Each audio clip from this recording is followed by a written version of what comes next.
should be streaming. Let me just come over here, check on YouTube. Never quite remember what the best way is to get there. It does look like I lost that, but that's okay. Okay, good, it is going. So yay, we are continuing with Star Trek the Animated Series. I'm getting likes on some stuff. Cool. That's right. So I need to set back. I like having bounce around in the YouTube studio. It lost the settings that I have there for oh, I just realized I forgot to put this on. It forgot the visibility settings because I prefer to have it only show me the basically everything that isn't public. Because once it's public, I kind of just move on. I don't know if that's necessarily healthy. Does mean that I don't see like, oh, there was a like on some videos. Cool.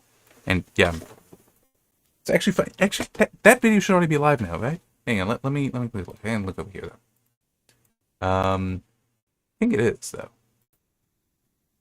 because that's yeah, one little push. Yeah. So that was a little more than a week ago. Sorry, just I'll get to the Survivor, which is the episode of the animated series I looked at today.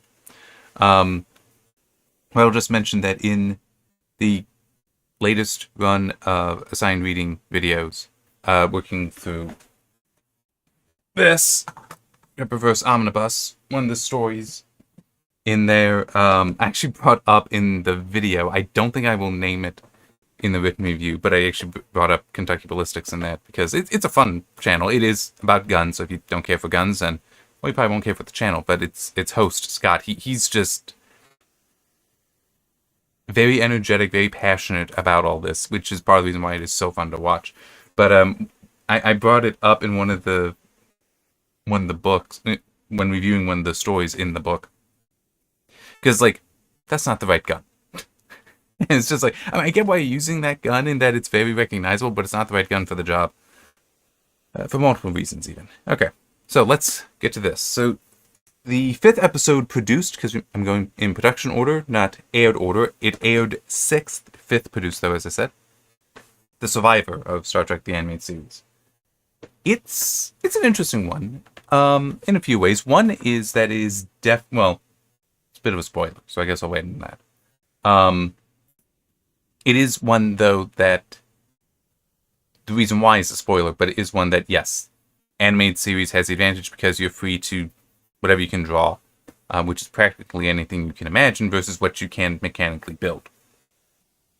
But it starts with them. I actually don't remember exactly what they're doing, but they're out by the neutral zone, the Romulan neutral zone specifically, and they just encounter a damaged long-range shuttlecraft. So this is still shuttle. It's small, but it does have 2 nacelles on there, so it is warp capable, like separate nacelles, unlike the shuttles that you typically see there. They do have nacelles, but they're like almost like pontoons attached to the thing. But anyway, they look at it and it's like, huh, that.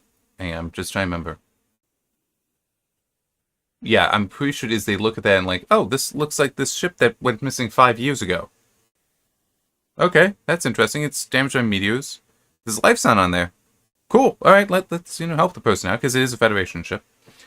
They beam aboard a guy that, well, they already knew it could be him because that's who the ship was registered to. But they beam him aboard and it's like, oh, it is this Carter Winston guy who I will grant. I must acknowledge that this is not considered canon. However, he is a very wealthy merchant and philanthropist, and we get a line that I'll get to it. I'll get to why I don't necessarily like this line. Bones talks about how his daughter, that's why I don't like it, I'll go into a little bit of that shortly. His daughter was on a system, I think he said she was in school at the time, but in any case was on a system that was hit by a famine. And this Carter Winston guy, he would make massive fortunes, but he'd also just spend them on things like, oh, there's a planet going through a famine. Okay, let me just buy a whole bunch of food for them. It's like, let my resources be a benefit to others. So he's a cool dude, and everyone in the Federation would know who he is. So them finding him is like, oh wow, this is a big deal, and Bones is almost starstruck. Because he's so thankful for his daughter, Joanna's life. I don't like the whole Bones having a daughter, though, which if you... I know it's in the Star Trek V novelization. I'm trying to remember, because it was brought up earlier. I can't remember now where it was in one of the novelizations. But it's just... The Bones character always struck me, and it's... I think it's in Star Trek VI, in that novelization. He strikes me as if he had a daughter, you are never leaving a room without him telling you about her. I mean, kind of thing. It's like, he the whole... The proud dad going around with pictures in the wallet, that's like, you give him any excuse, he's pulling that and he's showing it to you. Which, in Star Trek 6, I'm pretty sure it's in 6, that's exactly what he does. Such a, like, when we first meet him, he's like, showing, oh yeah, here's the latest thing about my granddaughter, and just, it's like, here's the latest picture there, and just telling, it's like, you already told me this. I did? You want to hear it again? Go ahead, Bones. Yes, go ahead, we get it. I mean, it's part of the reason why I don't like it, the idea that he would so willingly choose to be separated from his family. He doesn't strike me as that kind of character. And especially with Star Trek V, with the whole, I'm on Earth. I could be spending time with my family. Instead, I'm taking care of Kirk and Spock. And it's just like, that seemed inconsistent. But anyway, so yeah, I don't like this whole idea, and it is technically he's married, divorced, and this is his daughter. But it's like, as I said, Bones just seems like the kind of character he would be obsessive with a child, like helicopter parent almost. I don't think he would be bulldozer parent, but it's like the idea of him going off on a multi-year mission, separating himself from his child. I've never liked that idea, but that's going on here. I mean, fortunately, it's only mentioned, then we move on. Although he does continue to be a bit awkward around this Carter Winston, sorry. So they bring the guy on board. It's like, oh, okay. Oh, and by the way, we have somebody else who is quite familiar with you. Your fiancé. It just happens to be on the Enterprise in security. Yeah, that's quite a coincidence. Borderline contrivance. It's more so something else later that is what I actually feel is probably the greatest weakness to the story. Unfortunately, it doesn't go the direction it could have gone. That would have definitely made it a weakness. Get to that. So it's like, hey, they got a celebrity on board. Okay, need to do the reports. Also need to like Spock is. Maybe this was accidental, but Nimoy does deliver his lines suspicious of this character, and it's like, just saying, okay, yeah, sure, great. Just, can you give us, your identity cards and all that? And Bones is like, it's him. You can see it's him. But Spock is like, yes, but it's regulations that we must verify his identity, and he also needs to go through a medical exam. And Kirk is like, yes, it is. So you have to do that. And Winston is like, here you go, and we can go do the medical scan.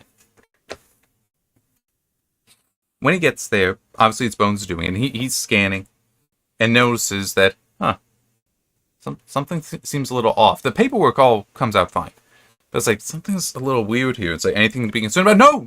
No, nothing at all to be concerned about. No, it's these things, they just need to be calibrated every now and then. Probably just needs to be calibrated. You're all good. So Bones is still starstruck. He's just...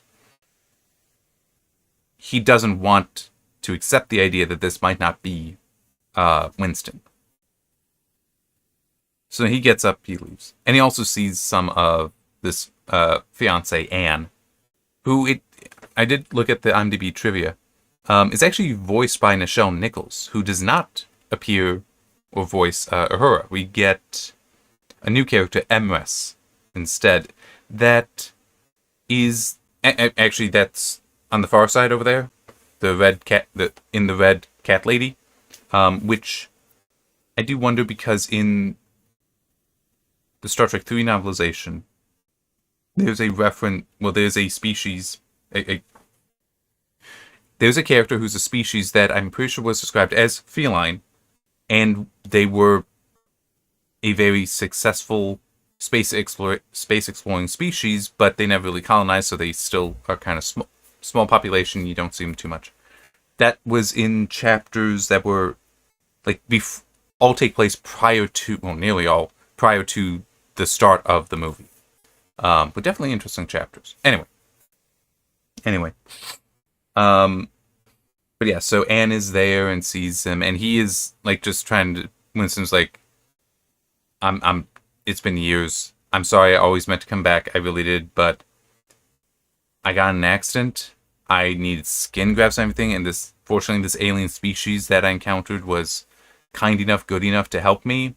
They did, and then one of them was assigned to me to attend to me, and I'm not the man I was. I have changed so much.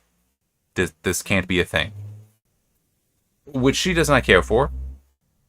I mean, she doesn't like that because she still has feelings. She thought that she lost him, and now he's back. Then after that, he goes to see Kirk.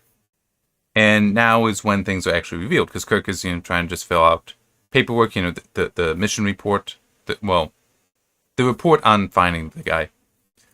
And then he just kind of walks off a little bit and transforms into his real form, and then knocks Kirk out with he's got a tentacle that just can put it there, and then you fall asleep. So he is what's ultimately revealed. I just want to make sure, a Vendorian. It's a shape-shifting species that they are aware of, and actually is able to not only take on humanoid forms, but can also take on the forms of inanimate objects. This comes into play later as well. But he tries to disguise himself as Bones at one point. Okay, I'm getting ahead of myself. He's disguised himself as Kirk. Kirk is asleep. He's put Kirk to bed. He heads up to the bridge now and starts giving orders. Specifically, hey, go to this planet within the neutral zone. You have to do it. It's a matter of life and death. I do trust that the intelligence Winston has given us is valid. We gotta go. And everyone's like, I mean, okay, if it's that important, but this is, it's a violation of the neutral zone. We're kind of not supposed to do that. But they go. He then reverts back into Winston, goes to see Bones. Kirk eventually wakes up, comes to the bridge, is like, that's weird. I, was just trying to fill out this report. Next thing I know, like an hour or something has passed, and yeah, all right. So, how are things on the bridge? Well, we're about this far into the neutral zone. Neutral? What the? Get us out! Get us out! Why did you go into the neutral zone? You gave us the order? And then Spock, pulls it up on his screen, and Kirk's just like, Scotty, report to the bridge. Get us out of the neutral zone. Warp 8. Spock, let's go. So basically, something happened. I'm potentially compromised.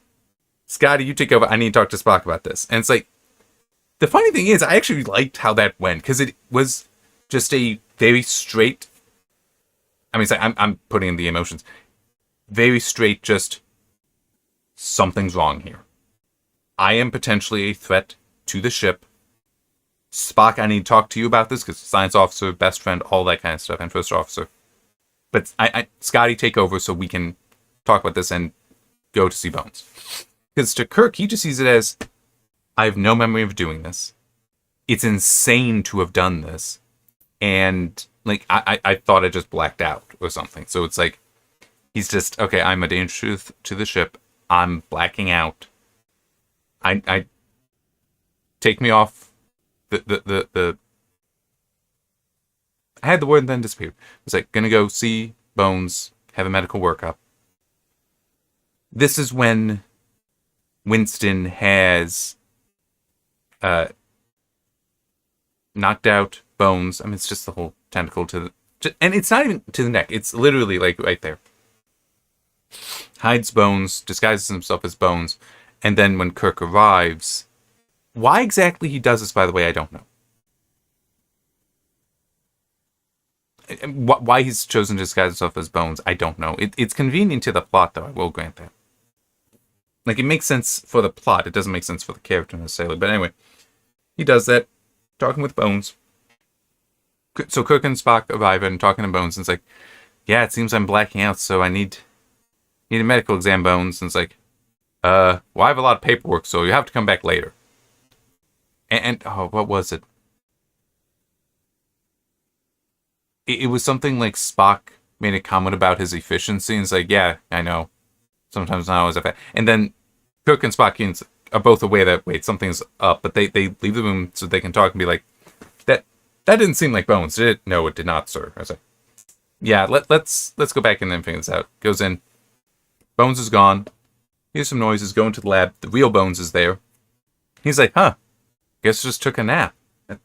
That's weird. And even Spock's like, you have many odd behaviors, many odd habits, Doctor. Falling asleep on the floor of the lab is not among them. And this is when the Vendorian changes his shape, not into another person, but into one of the medical beds. Kirk realizes, wait, we only have 2 of those in this room. There's a third there. I'm going to grab some acid, and I'm going to threaten to pour it on you if you don't reveal yourself. Does, okay. Reveals itself. Spock recognizes it as Vendorian. They fight some. It runs off. And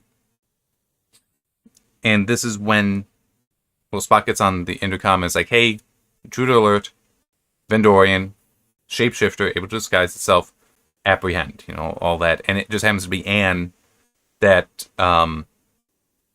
it reverts to the Winston form. Anne is one who finds him, and it's like, how'd you know? It's like, who else would it be? Well, not in the, who else would it be? But just say, well, I mean, if there's an intruder, it has to be the person who just came on board. But we also got the explanation from Spock about the Vendorians. That yes, they are shapeshifters. They can take on any shape or form that's about the same volume and mass. Which the medical bed should be a bit larger than a human and heavier, so not sure about that one, but in any case. And by the way, it is like a floating... It has tentacles. Just hang down. It has like a shoulder and then a narrow head thing that just kind of protrudes up. But Spock also explained that its planet is under quarantine because they can change shape, which is a problem, and also says that they basically live by deceit. Again, that's a problem. So say to just avoid problems, we don't let anyone go there.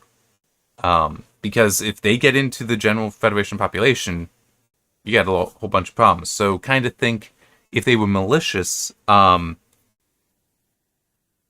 think what in the middle seasons of Deep Space Nine with the whole them not knowing where the shapeshifters are amongst the Federation. So it's like how many are on Earth, like, for that 1-2-parter, where it's like, yeah, we look at all the chaos we caused and there's only like 3 of us here.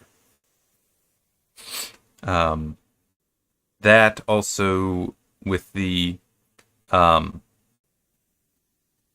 like Martok being replaced and things like that. But this is so it's kind of funny in that way that this does actually set up at least the idea in Star Trek of what we see in Deep Space Nine. But anyhow, there's something else now. So the Vendorian explains some to Anne, and this I don't necessarily like.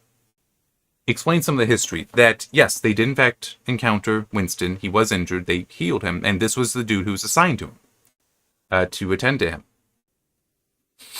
But then it mentions that when we take on something's form, somebody's form, we will, over time, gain their emotions and their memories. And I'm just like, do you think that memory is just like floating in space, that if you look like the dude it's for, they come to you now?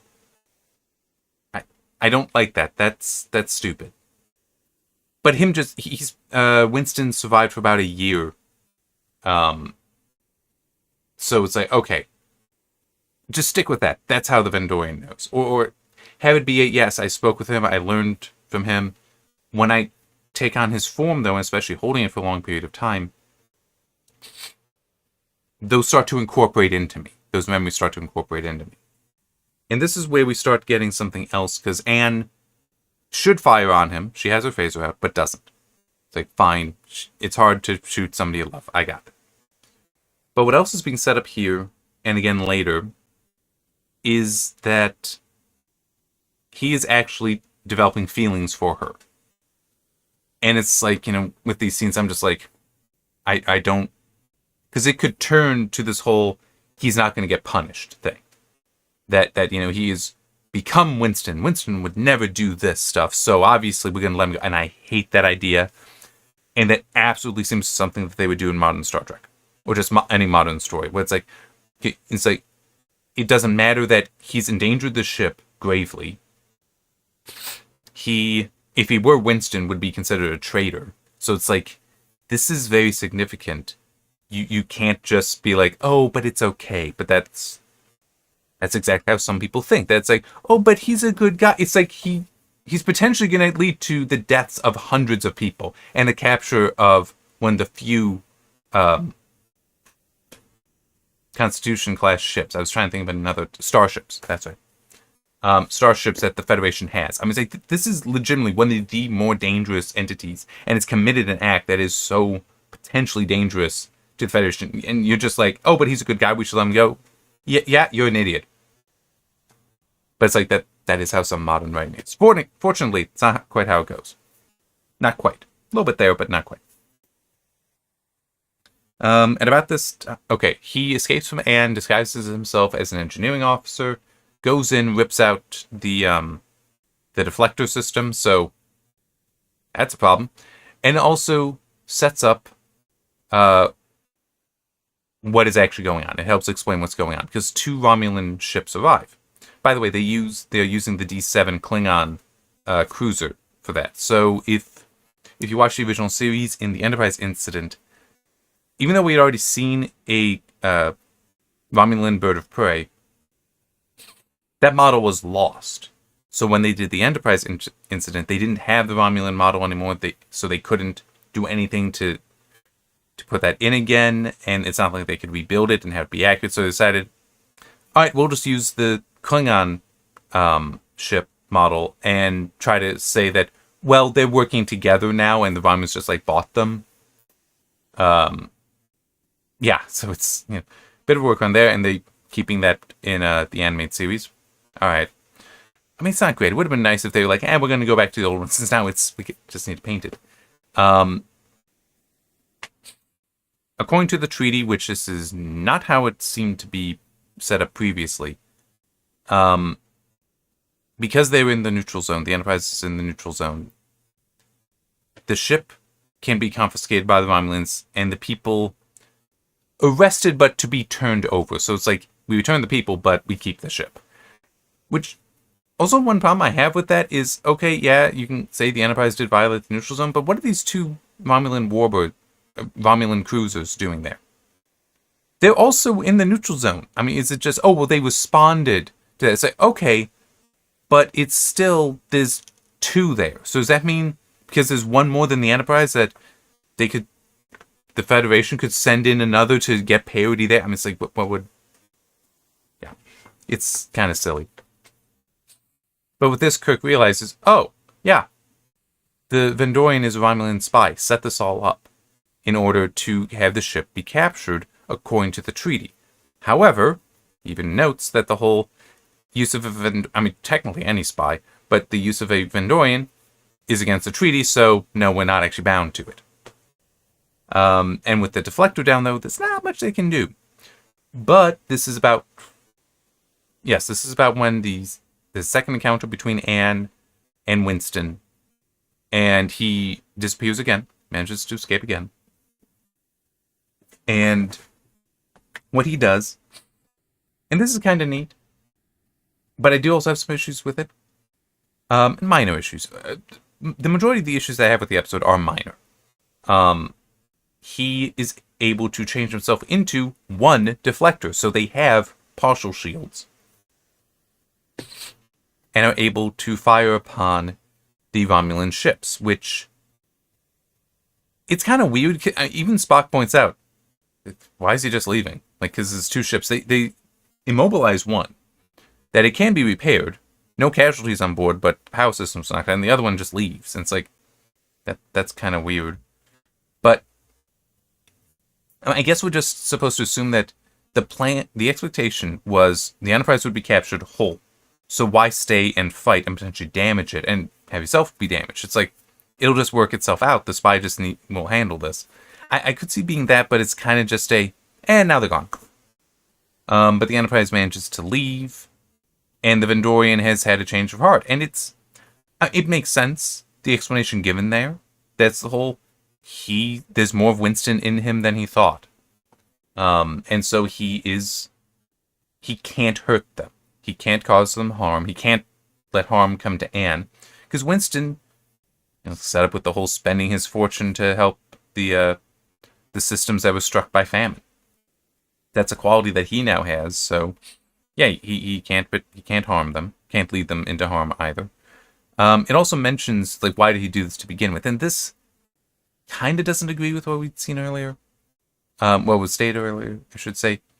The only reason he's working with Romulans is because, I don't remember the exact word that was used, but basically on his homeworld, he doesn't contribute anything. And so he is looked down on as the lowest class.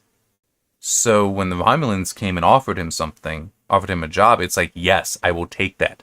Because it will give him value, it will give him dignity, kind of thing. And value is everything. Being valued as a person is everything. So he took it on, but now he's been turning into Winston. And so, yeah, he doesn't want to work with the Romulans anymore. He's willing to work against them, to a degree at least. And Kirk is like, what happens to me now? And Kirk is like, well, you're going to stay on trial. It's like, oh, good. Once he says, it's like, okay, I feel much better about that, because he does need to.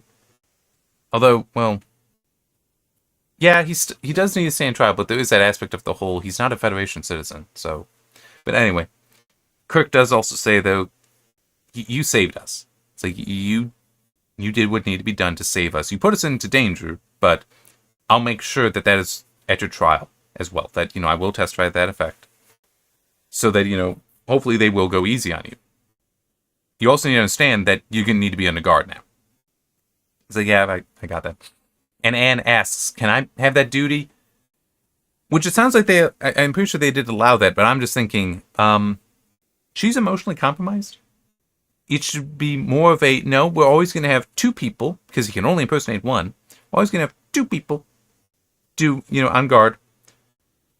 You can just be free to visit him whenever you want. Because he's turning into Winston. She has love for Winston.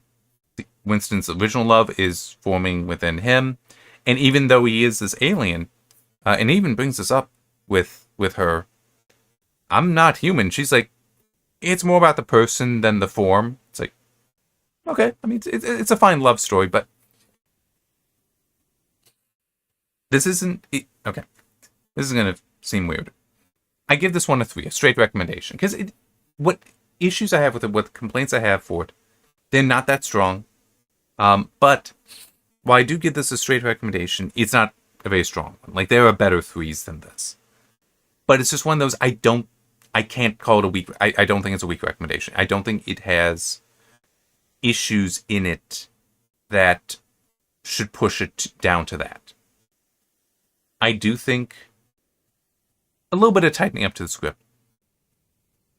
Like the whole just making sure there's some clarity as far as, it's like, oh, there's a species that lives by deceit. He was just trying to get a job. And also the whole, they found Winston and nursed him back to health, at least for a year. And it's like, those don't completely align. Yeah. But I do feel that the renewed love story interest in there, I'm good with that, but I'm good with it being there, and that it's okay, this is something that can potentially happen. It's not happening now. This is just like check back in a year, I'm not sure if they would be able to get married, but it still is like, okay, fine, could see something like that. The story though, the love story, I do think if they could have lingered on it longer, there was they should have spent more time on it. But I get it; it's a half-hour show; they don't have that much time. If it were a bit longer, though, I think it would benefit from that. To be able to see, especially her struggling a bit more with it, and so did you get a better sense of the weight of her love on her? That's like, yes, I really get the feeling that she thought he was lost and now he's back, and just how she's torn on that, because 5 years is long enough for her to start moving on with life, not necessarily to a new relationship, but having that behind her, and now it's in front of her again, literally in front of her, standing in front of her. And then you're trying to sort out what that means for her. But also connected to that, the whole, he's actually an alien. And, okay, how do I reconcile that? More time of that would have been good. But I get it, it's a half-hour show. It's kind of the beats all in there. There could be some additional beats they could do. The beats all in there, but instead of it being this long, I'm like, the tempo was too fast. It was like this instead of like this. But still, yeah, I'm comfortable with saying this is a straight recommendation, just not a very strong one. Let me check my table here. For what other?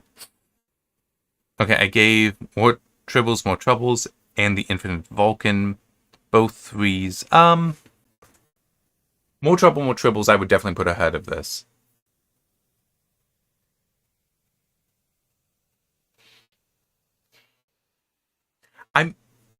This would be either slightly ahead of The Infinite Vulcan or at the same level. Because The Infinite Vulcan I did also like. I do remember that there were some aspects of it that seemed a bit hippie-ish, that are kind of annoying. This is not like that. So it's like that so I could see them being about equal, or maybe this one a little bit better. So yeah, I can see that. But Yesteryear, and yeah, Yesteryear, that just it was kind of a generic story. Beyond the Farthest Star,